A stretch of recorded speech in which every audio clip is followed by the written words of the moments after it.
everybody. Welcome back to the On the Right Side podcast. I am your host, Steve Levy, former Suffolk County executive, former New York State assemblyman. I'm presently serving as the executive director of the fiscally conservative think tank Center for Cost-Effective Government. You might see some of my writings as a Newsmax insider and some of my publications in the Washington Times, Washington Examiner. And each week we're here live 2 o'clock to 3 o'clock at the America First Warehouse on Long Island. And if you folks have never been here to this warehouse before, you've got to come here. It is a mecca for patriots, and we have guests here ranging from Bill O'Reilly to Greg Kelly, Miranda Devine, Kash Patel, great book signings and events, and amazing podcasts. And we thank Joe the Box, who's our proprietor, who makes it all happen. Normally, you'll see me here with the co-host David Zare from Real America's Voice. He's at the White House today, so I'm going to be having a researcher at our Center for Cost-Effective Government, John Rainey, coming in the next segment. We're going to talk about things from Iran to New York State to Mandani and New York City. But I've got a treat for you right now, folks, for the next two segments, because if you ask people in the know in the New York area, who is the guy, the point guy in the whole state when it comes to getting facts, figures, and where things stand with taxes, regulations, and economic conditions in New York, it's this man, our guest, Ken Girardin, a fellow at the Manhattan Institute. Ken, we're honored to have you here today. Thank you so much. Good to be here. So, where do we start? The state of New York is in the throes of their budget. It's supposed to be settled by April 1. It's not. It's late. They're still battling over a few issues. But one thing I'd like to start off with, Ken, is for you to paint the picture here. My think tank just wrote an op-ed about Tier 6 and what that means. It comes a lot from the basic facts that you've laid out to the people of New York. And what I found in the studies that we've done, my think tank did a study on the need for a spending cap in New York State. And we found that NerdWallet and a few of these other entities, they did a comparison. They said there's a similarity between the list of the highest tax states in the nation and the states with the strongest municipal unions, and they crisscross. New York, California, Illinois, New Jersey, you name it. Same states in both columns. Highest taxes, strongest municipal unions. You've been fighting this fight for the longest time, and here we are, and we see the unions trying to pull a fast one at the dark of night, trying to reverse reforms in Tier 6. Can you explain to our audience what that's all about and what the enormous impact it's going to have on taxpayers in New York? Let's start with explaining pensions for your listeners, because only 14% of people who work in the private sector have access to a defined benefit pension. That is a future guaranteed payment based on your years of work and how much you made while you were working. That's a different retirement plan from what most folks have in the private sector. That's a 401k defined contribution plan. That's where you and your employer put money into an account while you're working, and then you live off that money. And it goes up and down with the market. And yes, there's a 401k goes up and down with the market. A defined benefit pension in New York, however, is one that's sponsored by a public employer, is guareteed by the state constitution, which means it can only go up, it can never go down. So if the market goes down, taxpayers foot the bill to refill the pension. Correct. And we saw a lot of that. People may remember how property taxes in New York, school taxes in particular, jumped about 50% in the years after the 2001 stock market crash. And that was something that translated into much higher pension contribution costs, which put an enormous squeeze on local governments, caused a lot of local governments to have to increase property taxes. The town of Hamburg, outside Buffalo, is one of them. And this is a notable case because town councilwoman Kathy Hochul was involved with dealing with the fact that the town's pension costs were exploding, and a portion of those increased costs had to be passed on to taxpayers in the form of property tax hikes. So this is something that New York taxpayers have experience with, even if they're not familiar with the mechanics. And that's where I'm trying to step in and help them understand just why these things are happening and why they should care about them. And if I could expand upon that, to give the viewers out there an understanding of how impactful these pensions are, I believe there was a recent tax increase in Illinois, which is probably the worst funded pension system in the nation. Even New York looks good by comparison. But it was determined that 90% of that tax increase went just for dealing with satisfying the pension needs in Illinois. And here we are in New York, where the state is so big as far as the state workforce. And we did an analysis in our Center for Cost-Effective Government, which was based after the Manhattan Institute and Empire Center, where they did the pension time bomb, great study years ago. We found that if we just eliminated overtime from being factored into pensions, which artificially bumps up the pensions, we'd save $50 billion over the next 20 years. But what you're finding is that there's a sneaky fast end going on in New York right now, where the attempts to limit that overtime into the pensions, they're going to take it away and open it up again, where there's less contribution from the new workers and they can retire earlier, and there's less caps on overtime. Can you expound on that and let us know, most importantly, what is the fiscal impact of that going to be on New Yorkers? Folks may have heard the slogan "Fix Tier 6." You're hearing it a lot, particularly on Long Island. And it's a push by the public employee unions to dial back pension reforms that were enacted in 2009 and 2012. Like I said before, you had pension costs explode, property taxes really ran away as a result. Part of the way those were brought under control was by reducing the pension benefits and changing the pension rules for future employees. Like I said, you can't cut pensions once somebody has joined the pension system, but you can reform them for future employees. So that's what the state did amidst the Great Recession. Governor Patterson did it first with Tier 5, and then Governor Cuomo did it for Tier 6 in 2012. But, and what the go on. But, that's a long time ago. It seems like just yesterday, but it's a long time. So now I understand that about 50% or maybe more of the present employees are in this Tier 5 or Tier 6. So now you're talking about a tremendous impact if you're now telling, these tens of thousands of employees, hey, you don't have to give as much into your pension system. You can retire at 55. You can, get the overtime back in to inflate your pension. Am I right? Yes, those are the things that the unions are pressing Albany to do. They want to allow public employees to retire at age 55 in some circumstances. They want to cut the employee contributions from the maximum right now of 6% down to 3%, and they want to allow them to stop paying anything in after 10 years on the job. And then finally, they want to bring back unlimited pension spiking. And as you know, this is something, pension spiking in particular is a problem that manifests itself all over the state in different ways.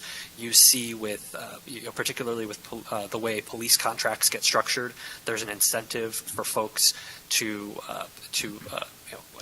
use to get as much overtime as possible in their final 3 years on the job, so that, because that's the basis for how their pensions get calculated.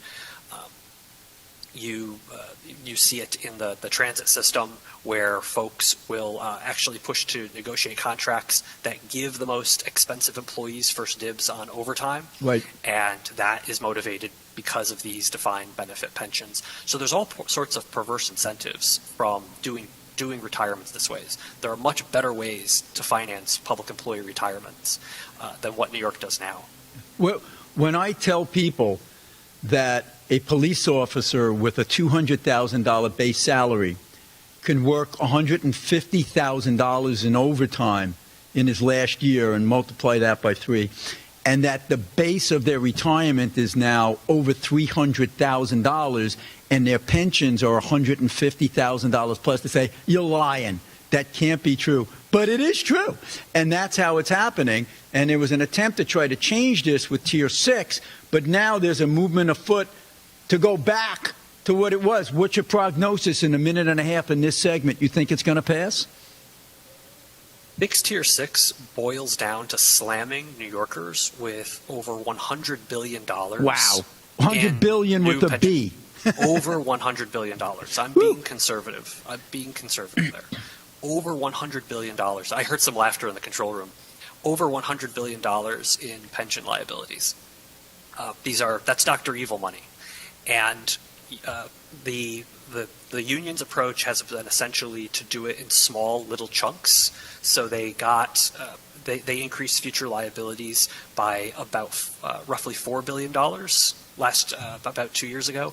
They are trying to do it again in another bigger chunk, but their long-term goal is to do away with the pension reforms that were not just beneficial but necessary. And so taxpayers better hold on to their wallets, because the impact this is going to have on their property taxes is going to be unbelievable. We have an exodus of people already. You're really going to see the moving vans coming to New York at a record pace. Ken Jordan, stay with us. We're bringing you back for one more segment. Folks, you are in the catbird seat here listening to the point man on taxation in New York State. We're going to have one more segment when we come back in 3 minutes on the right side. We'll see you then. Most people think they have options when searching for the best deals when they travel. But here's the shocking truth. 100% of the major travel agencies are owned by just two entities, Expedia and Booking Holdings.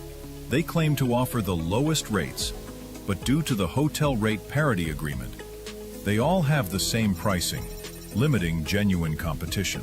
When you book through these sites, you act as your own travel agent, but the profits are going to organizations that don't support our patriot values.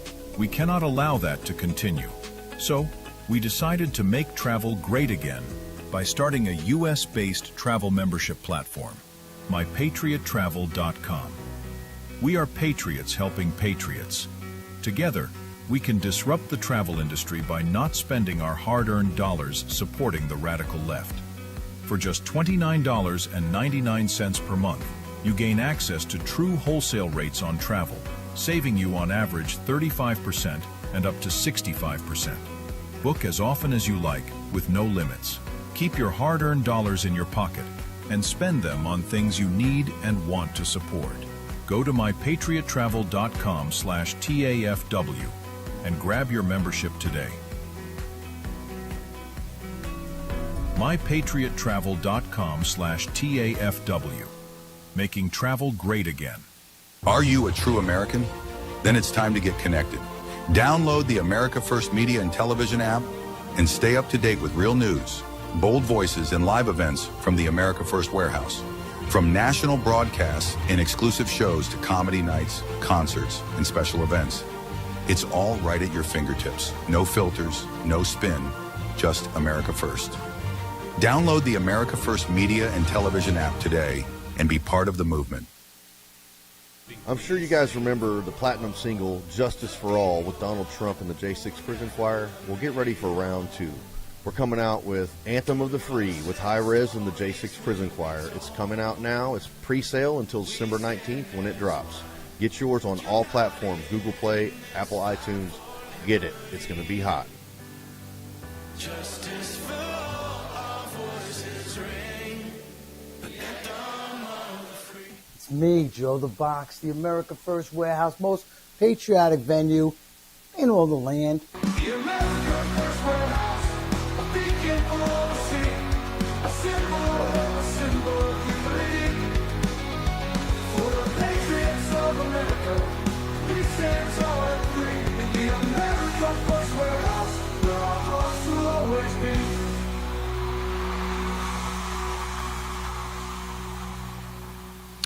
Hey, folks, welcome back on the Right Side podcast with Steve Levy. We are here every Wednesday live, 2 to 3 p.m. at the America First Warehouse. please go on the website at the America First Warehouse and check out this podcast and so many others and all the upcoming events we have. We have to thank Joe the Box for making this all possible. David Zare is my usual co-host. He's reporter for the Real America's Voice. Is down at covering the White House today. Very busy week. Since the last segment, I've been joined by our researcher at the Center for Cost-Effective Government, of which I am the executive director, John Rainey. John, thanks for being back. You've been a guest many times before. Yes, and it's always a pleasure to be back. and when you were working for me through the Center, I've asked you to prepare white papers. Yep. And you would always say your go-to place to look first was, what are they doing over there at the Manhattan Institute? Yep. And it's our guest who was here at our last segment. He's still with us today for the next segment, Ken Girardin, who is the man when it comes to facts and figures and everything economic in New York State. So one more segment with you. Thanks so much for being with us, Ken. All right.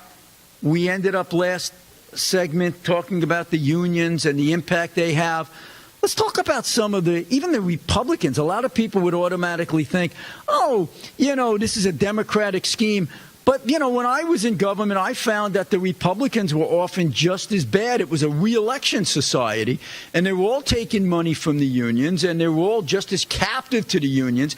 Is that what you're seeing as the Tier 6 reform plays out this go-around? Are they all as non-sensitive to the taxpayers as it seems they are? Unfortunately, in this case, really, the exception proves the rule. I'm trying to think of New York State lawmakers who have said, no, we shouldn't retroactively increase government pensions and drive up property taxes on Long Island. And the only person to have said that publicly so far is Assemblyman Mike Fitzpatrick from Smithtown. Yeah, whenever I've had to do something where our center would push for reforms and we wanted someone to sponsor the bill, we'd go straight to Michael Fitzpatrick because we know he would do it. He put in the bill for the defined contribution pension rather than the defined benefit. It doesn't go anywhere, but he's trying, getting rid of the Triborough Amendment. He's the one guy trying. But isn't that a shame? I mean, John, No. you were a grad student there for a while. You graduated Public Policy Institute in Stony Brook.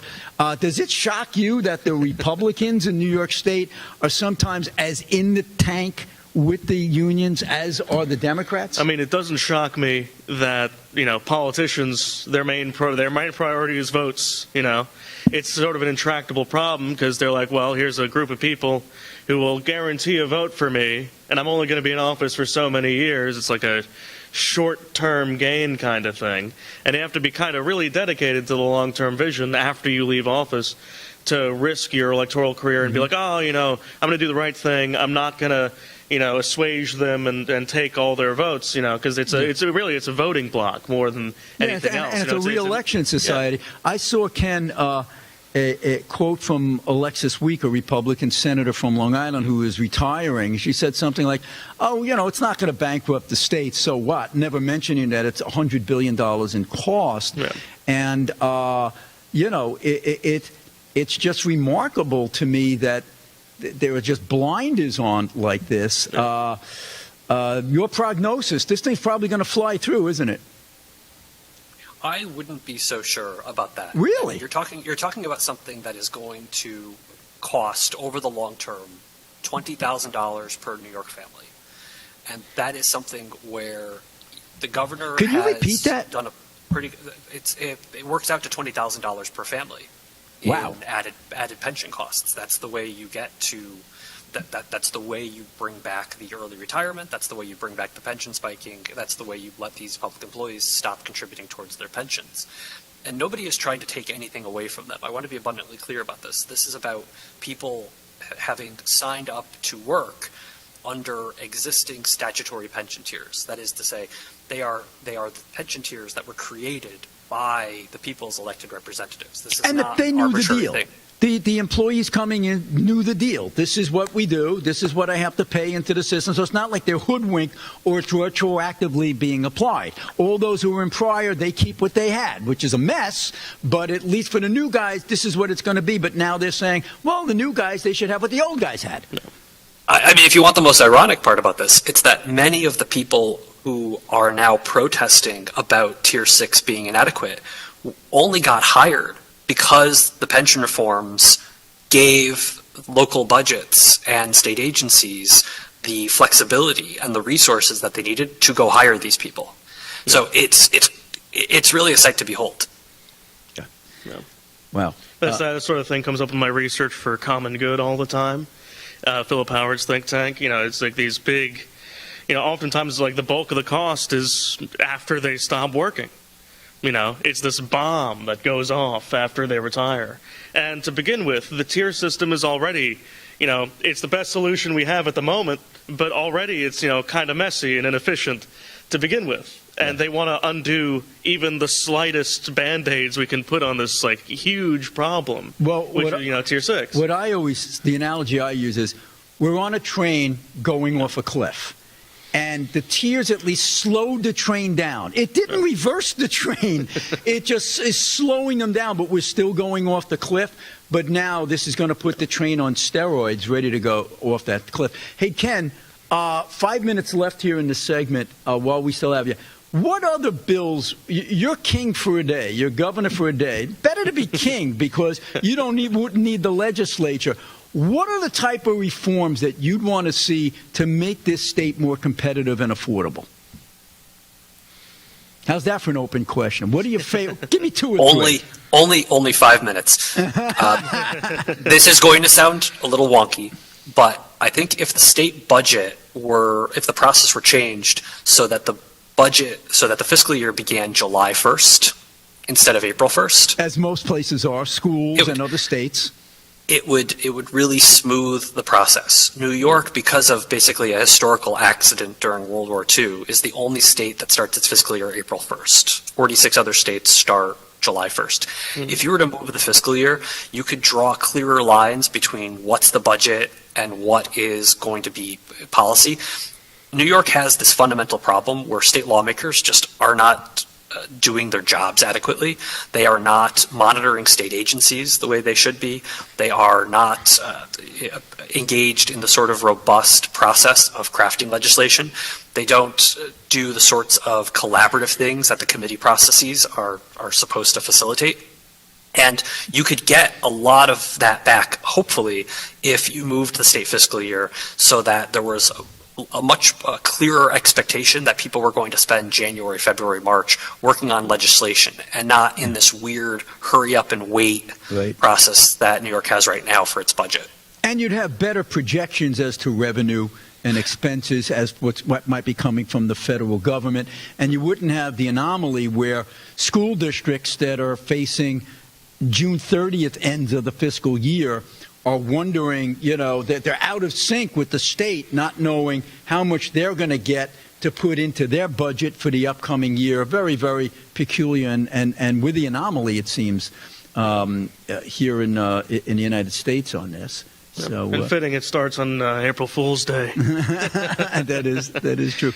Hey, I raised this, in a studio earlier. Is there anything you guys can do at the Manhattan Institute there, Ken, to take a look at what I'm trying to do and Philip Howard at Common Good, where we're trying to bring litigation to say something's wrong with this municipal union system. And Franklin Roosevelt and even George Meany, the big union guy, said, you can't have elected officials taking money from unions and then negotiating their contract. Private sector, it's one thing. Public sector, you're negotiating against yourself. Has there ever been a look-see at the Manhattan Institute or Empire Center to say, hey, maybe we should go after this? Maybe there's some constitutional infirmities here. What's your thoughts? Is that something that has been looked at, could be looked at? Not that you don't have a lot on your plate. I would probably zoom us out for a second first and just talk about the huge gap in public awareness between how things work and what the public knows about. So, for instance, we just talked about every family in New York getting slammed with another $20,000 in pension debt. That's something that is completely off the radar. the extent to which union contracts control everything from the length of the school day to the hours at your town park down to how often subways can run. That's something minimum that class size. That's the new one, right? well, that was statutory. That's Right, something to the it does. city, right. Those do get negotiated, though, sometimes in union contracts. But people don't understand that there's this separate process, this other policymaking process happening through union contracts under New York's unique Taylor law. And the more people can interrogate just how this world works, it really is kind of like the Upside Down on Netflix. It's something that people don't know is there, and it would there's some pretty scary stuff that comes out of it. Yeah, well, John, that's what Philip Howard is saying, that the unions really hamper the discretionary abilities of the elected official. Yeah, people who are elected to govern are invested with the power and authority to govern, and they're not able to govern. There's all these other things, all these people putting their hands in the pie, throwing wrenches in the system to benefit themselves, and it's making things inefficient for everybody and decreasing the quality of the system as a whole. Yeah, well, Ken, with the 30 seconds left, where do our listeners find you? I read your stuff. You're in the New York Post just about every other day. Where do they see your writings? Where do they get your facts and figures? How can they help you with the amazing mission that you're on to protect them as taxpayers? The Manhattan Institute does lots of amazing things. You can find my colleagues' work at manhattan.institute. I'm on the X, formerly Twitter, under Policy Engineer.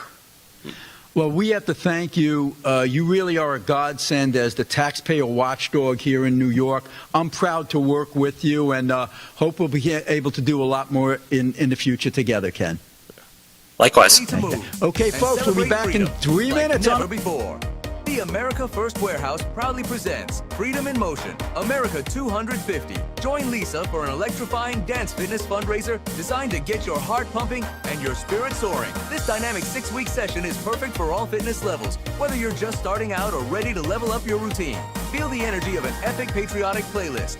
Boost your fitness, learn exciting new moves, and relieve stress while having an absolute blast. All for just $100 per person, and it all supports a great cause. Spots are limited, so don't wait. Come dance, get fit, and celebrate America 250 in motion.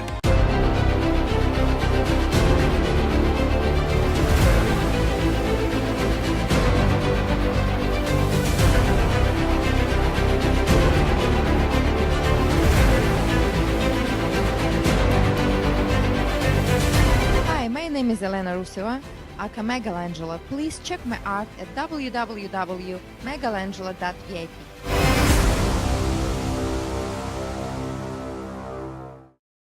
Are you a true American? Then it's time to get connected. Download the America First Media and Television app and stay up to date with real news, bold voices, and live events from the America First Warehouse. From national broadcasts and exclusive shows to comedy nights, concerts, and special events. It's all right at your fingertips. No filters, no spin, just America First. Download the America First Media and Television app today and be part of the movement. If the vote count is accurate, then how come the number of voters is different? And if it's not accurate, then why was it certified? We are suing Letitia James and the New York State Board of Elections for a conspiracy against fundamental rights. This is not about who won. It's not about what party. It's about the fact that they don't care about your rights. It's me, Joe the Box. And I'm John the Blanket with the America First Podcast. That's what I'm talking about. The Fred Rubino Podcast coming to you from the America First Warehouse. Welcome, everybody, to the James Justice Show, tearing these airwaves apart with all the craziness that goes on in the world. Welcome to the Patriots Podcast. Good evening, everyone. Hey, everybody, welcome back to the On the Right Side podcast here at the America First Warehouse in Long Island, New York. Shane Jenkins here with another episode of Liberty's Cage. Hi, everyone, and welcome to our podcast, Red, Right, and True. We are streaming live on America First Media and Television app. Welcome, ladies and gentlemen, Kevin Downey Jr. podcast. Be free, stay free. The America First Warehouse, where our hearts will always be.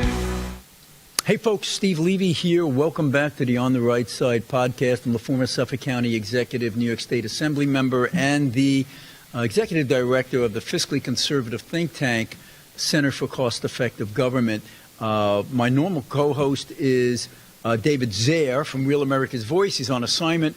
So one of the researchers at our Center for Cost-Effective Government is with us as the co-host, John Rainey. Once again, thank you, John. Once again, it's good to be here. Thanks. So we just had Ken Girardin from the Manhattan Institute. What an informative session on what's going on in New York State and why it's so unaffordable to live here. Yeah.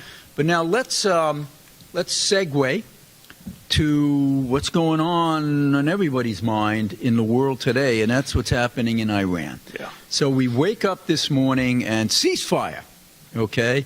And it's really amazing because if you look at how the conservative media treats this and the liberal media, it's like two different worlds. It's like you could do a college course, John, on what is spin. Because on the conservative networks, you have the Krylon and, the anchors saying Trump made them blink, okay? And then on the liberal stations, you have Taco Trump, who always chickened out again. Not that you can actually say that with a straight face. This is a guy who went into Iran on 2 occasions and into Venezuela. How you can call him Taco, I don't know. But two different worlds. But let's just look at it on its face. Is this ceasefire going to hold up? And is it a good idea? It depends what the terms are, right? What's your guess in 10 days from now? Is there going to be a deal? I would hope that the ceasefire holds. It's kind of a really chaotic situation because, on Friday, Trump's like, we're going to have to end their civilization. It's going to be a shame, but we're going to have to end the civilization.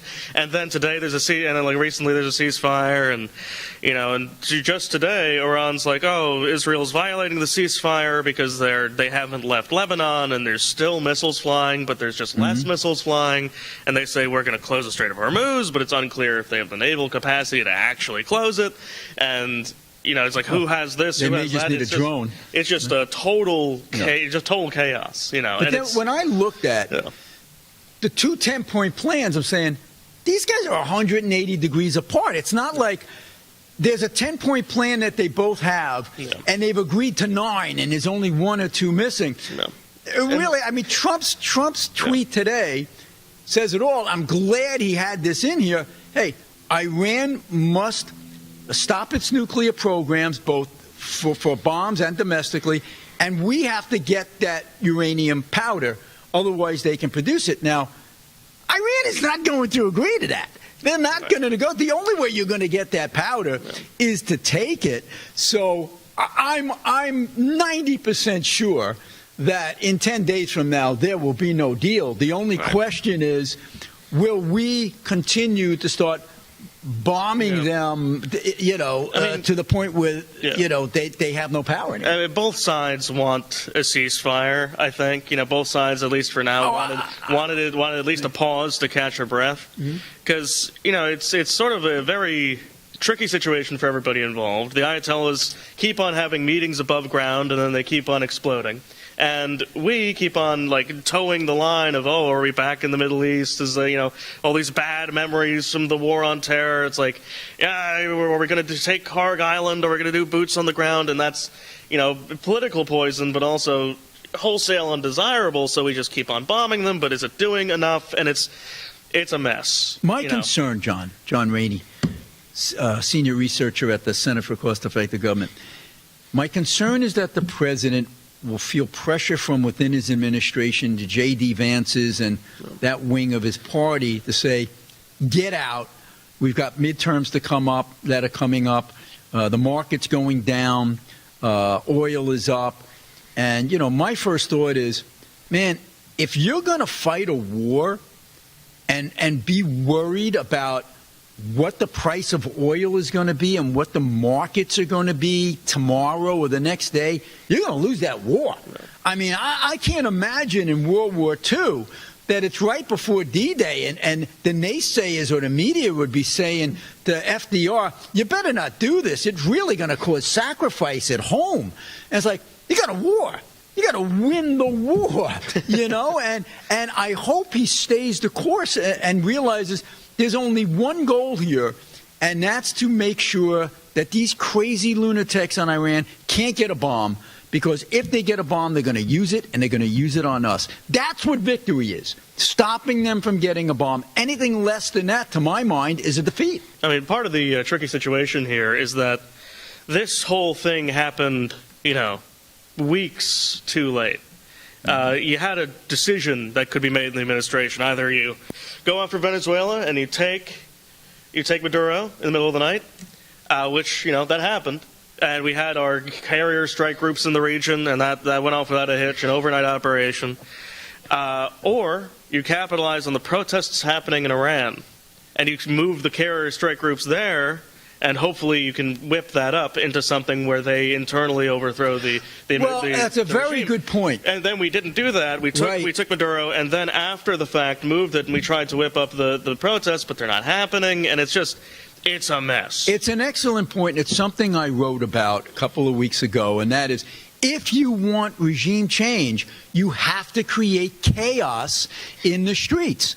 And that doesn't mean carpet bombing innocent people, as the Iranians do, and Hezbollah, where they just lob missiles into apartment complexes. But it does mean taking out their bridges, taking out their power plants, taking out their infrastructure. That's how you win wars, And now, by the way, if you created that kind of chaos where the mullahs were in disarray, you create the climate for the people who want to overthrow to get out in the streets and do what they have to do. Even though they don't have guns and they're going to be shot by snipers, you've got to create that chaos to make it happen. But also you keep them on the defensive so they can't be offensive with their drones and knocking off oil tankers. So I think Trump has to go in that direction. And I think he will. No, I think there's a correct way to handle this, and again, it's very tricky. The argument could be made that, it's a bad outcome for Iran to get a nuclear weapon. I mean, they've been trying for decades, and they, barely even approached getting one. Every time we do, we try to, we blow up whatever nuclear site they have. Right. We blow up a mountain, we blow up a facility, and they have to start over from basically scratch. But it's like North Korea has nuclear weapons. Kim Jong-un knows he's never going to use them, because if he does, that's the moment he dies. That's right. And if he has enough nuclear weapons, good it's not point. like Russia. But do these nutcases, these religious fanatics, fear death? I don't think they do, and that's why I think this is so unique, where they say, all right, Kim's got them, and Russia's got them, and China's got them, but they're atheists. They think this is it. These crazy mullahs, they want the end times. I mean, they don't care if they get blown up with us, because they're going to get 69 virgins up in their afterlife, So if they fire a singular nuclear missile at us, that's something we can intercept. Like mutually assured destruction is large amounts exchanging. Unless it's on a barge that we don't catch, but I mean, it's not good. They should be prevented from getting nuclear weapons. I think it's an existential threat. I think it's like we should stop them. We have to stop them. I think both things should be prevented. And Afghanistan-style involvement would, like a boots on the ground, decades of blood would be bad. Let me ask you this one: all of a sudden, you got the media, liberal media, and the Democrats saying, "We're going to impeach Trump. He wants to bomb bridges and power plants. It's a war crime." It's a war crime. When Zelensky blew up a Russian bridge, the New York Times, the libs, they all loved it. Oh, we're fighting back against Russia. And my favorite one, John Neary, Mark Kelly, Senator Mark Kelly, this freaking hypocrite over in Arizona, calls out Trump for talking about destroying bridges and infrastructure. It's a war crime. You, Mark Kelly, you were a fighter pilot in Desert Storm. What did we do in Desert Storm? The first thing we did, we took out Saddam's power plants. Come on, man. Give us a break, right? So, I feel like, calling it a war crime is a bit of a hyperbole. It's an act of, there's war going on. It's a war. And, bombing campaigns, they they have the benefit of not really risking that much American life. You know? Again, it's World War II. You're going to say, oh, we really can't bomb those German power plants. What are you talking about? Of course we did. Not only that, there was collateral damage of 600,000 Germans who were killed in the bombing. It was a war. It was an existential threat. You have to win that war or they're going to kill you. Now, let me ask you one more thing. The rhetoric of the president. I wish he would be more... It's been all over the place. Yeah, he's all over the place. He's got the courage to say, we're going in there where others were too cowardly to do it. So kudos on that. But you got to level with the people. You can't say 1 minute, we're not going to have ground troops, then we're going to have ground troops. You can't say that it's going to be a 3-week war and then say it's going to take as long as it takes. You can't say our ultimate goal is regime change, but then it's not regime change. Just lay it out. Be consistent. Hegseth says the regime has already been changed. Right. So, I mean, like, what's true? Because they're backpedaling, because that might be their exit strategy. But I say to President Trump that be Churchillian. Churchill had the guts to stand up to Hitler like you've got the guts to stand up to Iran. But Churchill was honest with his people. He said, this is going to be hard. This is going to require sacrifice. This is going to be deadly. But this is an existential threat. And if we don't stand up now, we're going to rue the day. If the president does that and says there's going to be sacrifice, I'm not going to worry about the markets tomorrow. Even Jamie Dimon of J.P. Morgan said, stop worrying about the markets. If you're successful, they'll take care of themselves, right? 10 seconds. Wrap it up in 10 seconds. It's a mess. It's a mess. That's the wrap up. It's a mess. All right, folks, we're going to talk about a lot more. You're on the right side here at the America First Warehouse. We'll see you in 3 minutes. Hey, Joe the Box, the America First Warehouse, most patriotic venue in all the land. The America First Warehouse, a beacon for all to see, a symbol of unity. For the patriots of America, we stand tall and free. In the America First Warehouse, where our hearts will always be.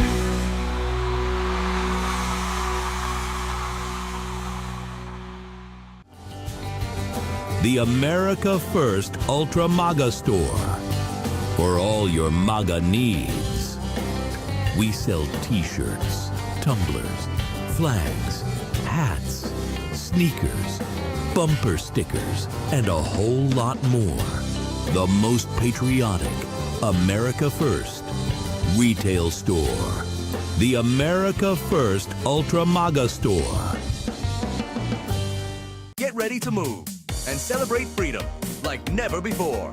The America First Warehouse proudly presents Freedom in Motion, America 250. Join Lisa for an electrifying dance fitness fundraiser designed to get your heart pumping and your spirit soaring. This dynamic 6-week session is perfect for all fitness levels, whether you're just starting out or ready to level up your routine. Feel the energy of an epic patriotic playlist. Boost your fitness, learn exciting new moves, and relieve stress while having an absolute blast. All for just $100 per person, and it all supports a great cause. Spots are limited, so don't wait. Come dance, get fit, and celebrate America 250 in motion. Corporate transfer. Fine professional, moving and storage, and inventory management.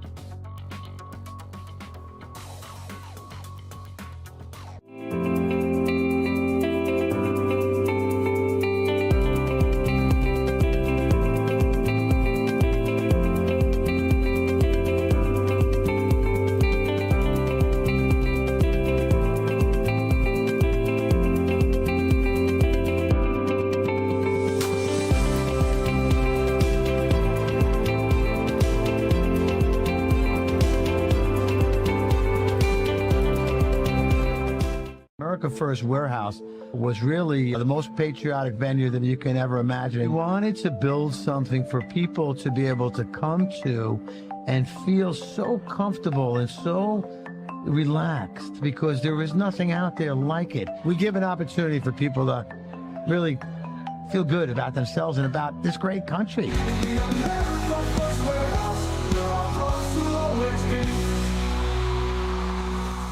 Folks, Steve Levy here. Welcome back to our last segment of the On the Right Side podcast that comes to you live every Wednesday, 2 to 3 o'clock here at the America First Warehouse.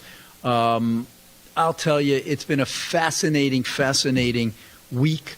And we talked about Iran. We talked about what's going on with the New York State budget. Here's something that's really interesting. You know, talking about Iran, there are actually people, John Rainey, from the Center for Cost-Effective Government, our researcher, who are betting on the outcome of what's going to happen in Iran, or I'll wager $2,000 that this guy is going to be taken out by June 2nd.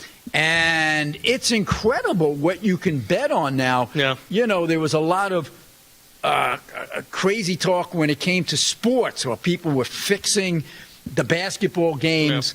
But this is a whole different level where people are betting how long is the ceasefire going to last, who will be taken out.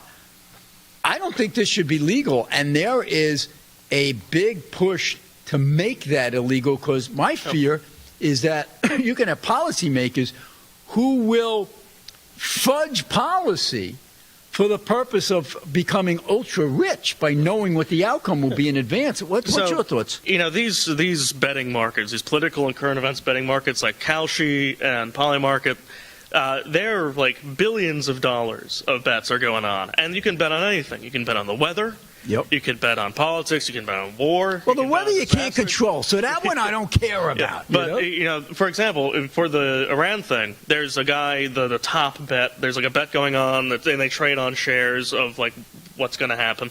There's a $20,000 bet on ground troops in Iran. And if that guy's bet happens, like if it resolves, he gets over $1 million as a payout. And what if he's, you know, a congressman? Exactly. And like, there's another one. There's a guy who made, you know, $2 million by betting on who the Pope was going to be. Like, there's all these things. I mean, I think it's certainly a sign of economic sickness, right? Even the Pope, I don't care about that so much. But when you're talking current about, events, are we going to have ground troops in by this date, or is this guy going to be taken out? I mean, it's like insider trading. At the very least, they shouldn't be allowed to use it. Wow. Scary stuff. I'll tell you, what a world we're in. You know, and I'm really scared because you say, oh, no congressperson would ever do that. Did you see some of the nuts who are running for Congress and are actually getting traction? We have, I don't know if I call him a communist or a Nazi. This guy, Graham Plattner in Maine, he had the Nazi tattoos. He said some really outrageous things. He is leading handily over Janet Mills, who's their present governor, to take on Susan Collins in Maine. This guy's going to win that primary. God forbid he wins. And let me tell you, don't automatically assume that these crazy Democrats can't win. They're overperforming by 20 points this year. It's going to be a bloodbath for Republicans. And then you got this guy, Abdul El Sayed in Michigan, who is cavorting with people who said 9/11 was America's fault. He's anti-Semitic. He hates America, this guy. This guy is probably going to win the primary in Michigan. I hope he does, because I think we'll win that seat with Rogers. But I don't know. Did you ever anticipate, John, and you're a younger guy, you see what's coming up in your generation, that it could be so sick that the Democratic Socialists are now controlling that party? Yeah, I mean, I definitely saw it coming. The elements that hate civilization, not just America, but civilization in general, they've been active, at least since the 60s, if not even earlier. And now there's just the way that our system is set up. Like, for example, primaries. Who votes in the primaries? Only the most politically motivated and politically involved people. And what that means, oftentimes, is not a sensible moderate. The people who vote in it's people who are who think it's life and death. And so, and that's where the money flows from. If you want to get the nomination, what do? Right. You appeal to the people who are voting in the primaries, which is, on either side, the people who are showing up, which are the people furthest to the fringes. So it doesn't surprise me at all that the Democratic strategy and the platform is turning into what it's turning into. Well, you got to welcoming these people in. You got to hope in the general it's going to moderate, but I mean, that hasn't been true. Yeah, these Democrats are overperforming so much. I mean, Republicans just won that Georgia seat, but barely.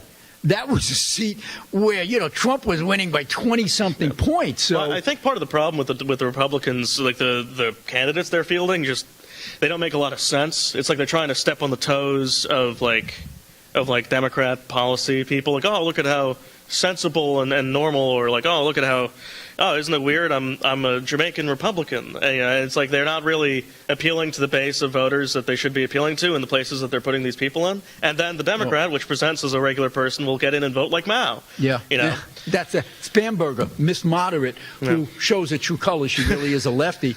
But to show how crazy left the Democratic Party is, just look at Gavin Newsom's wife. This woman has been on a tear the last month trying to get as much oxygen out of the room as possible.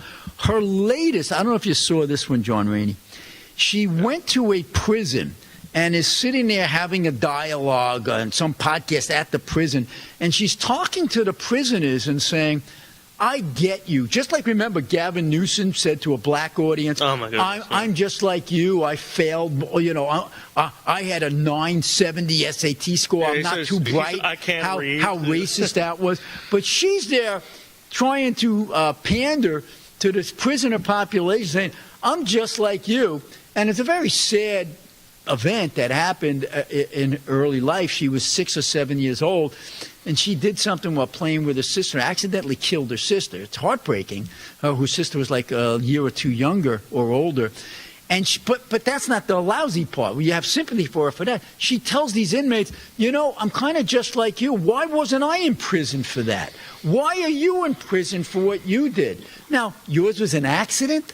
So then she turns around and says, well, most of you people, or a lot of you people, you were probably accidents too. You were just exploited by this system. I mean, this is the mindset of the people who we're now putting into office. This is probably what Gavin is thinking too. This is critical race theory. It's not your fault that you were a rapist, a pedophile, and a murderer. It was the system's fault. Yeah. It was Whitey's fault. There's that famous quote, we do not punish horse thieves for stealing horses. We punish horse thieves so that horses may not be stolen. Ah, yeah, the deterrent effect. Right? Yeah, and it's like that principle is something that we've completely forgotten because the thoroughly debunked blank slate theory, the blank slate theory is like, oh, well, if you are a certain way, it's because of everybody else and not because of you. It's because of society. There's nothing. You have no agency. And so if you were just taught correctly, if you were just reformed, you could be different because everybody's basically the same from the moment of birth, which is not true and has been thoroughly debunked over the years. But people are just so attached to that theory because it sounds nice, Wouldn't that be swell? But when you have violent offenders who have a rap sheet, with 30 prior arrests, it's like, at what point do you say everybody deserves a second chance, maybe a third, but 30? Yeah. Come on. In any given city, if you arrest like the 500 most criminal people, or if you arrest anybody after the third offense and they don't let them out, like your third strike, you're out.